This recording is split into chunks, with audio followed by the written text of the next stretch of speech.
Allez, on démarre une nouvelle compétence sur la factorisation. Ici, on arrive sur des cas où on a plein de parenthèses comme ça, là.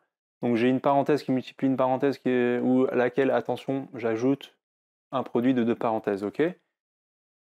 En fait, là, dans ces situations-là, on est encore dans le cas où je vais avoir une factorisation par un facteur premier. On va voir, on va identifier très rapidement, vous allez voir, quel est mon facteur premier. Donc on a vu la compétence d'avant, qu'on peut factoriser avec des sommes entre parenthèses, c'est pas un problème.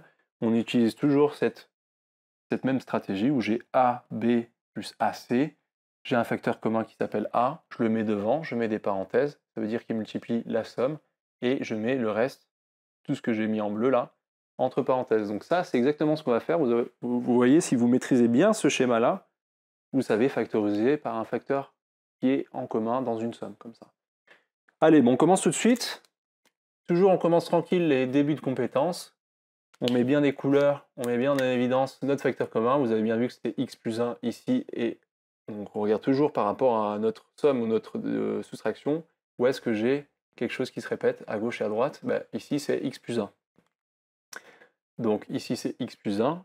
Et tout de suite, je me mets en une autre couleur. Moi, j'ai choisi ces couleurs-là. Vous choisissez les couleurs que vous voulez, bien évidemment, en bleu. OK? Donc, en bleu, je vais mettre tout ça. Donc là, qu'est-ce que j'ai? J'ai x plus 1 en facteur. Donc là, généralement, ce que vos profs attendent de vous, c'est que vous mettiez des crochets. Pourquoi on met des crochets? Parce que, en fait, des parenthèses dans des parenthèses, c'est pas très joli. On voit pas très bien pourquoi, où est-ce qu'il y a des parenthèses. Alors que quand il y a des crochets, on visualise bien quelle est la grosse parenthèse. Et dedans, on met les petites parenthèses, parce que regardez, on a du x plus 2 plus x plus 3. Alors, certains d'entre vous auront noté que, en fait, là, tout est positif. On a surtout un plus ici, donc les parenthèses n'ont pas vraiment d'intérêt. Mais je vous conseille toujours de garder ces parenthèses de manière générale, parce que quand vous allez avoir des moins qui vont apparaître quelque part, ça va être un petit peu le bazar. Donc, il faut vraiment que vous gardiez des plus, parce que sinon, vous allez faire des erreurs de calcul à un moment. D'accord? Donc voilà, là, j'ai mis tout ce qu'il y avait en bleu à droite. Maintenant, il faut juste que je continue un petit peu mon calcul, parce que là, je peux simplifier ça, et effectivement, donc là, je peux enlever les crochets parce que je vais enlever les parenthèses dedans. Donc là, j'ai rien devant mon x plus 2 qui m'empêche d'enlever les parenthèses sans changer de signe. Donc si j'enlève les parenthèses, ça changera. Ici, j'ai un plus, donc là, pareil, les parenthèses n'ont pas vraiment d'intérêt, donc je peux enlever sans souci. Donc ça me fait x plus 3.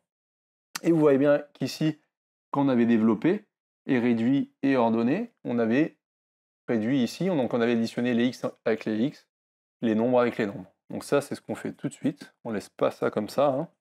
On simplifie toujours les expressions mathématiques.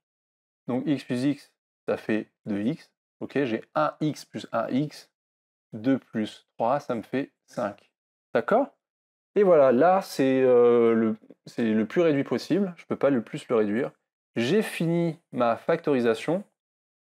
Vous noterez en fait que généralement, quand vous avez 4 parenthèses comme ça, avec une somme au milieu, un moins, quand vous factorisez, généralement, vous arrivez avec 2 parenthèses. Ce n'est pas toujours le cas, il y a toujours des cas particuliers, mais globalement, c'est une façon aussi un peu de se retrouver, c'est d'être sûr qu'on a bien fait notre factorisation. Généralement, quand on part de ça, on arrive sur quelque chose comme ça, on a 2 parenthèses qui se multiplient entre elles. Ok?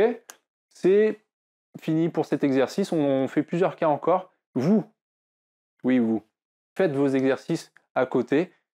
Il y en a plein et vous les refaites si ça ne va pas. Revoyez la vidéo et sinon, on continue sur des exercices plus compliqués en dessous. On se voit tout de suite. Allez, ciao!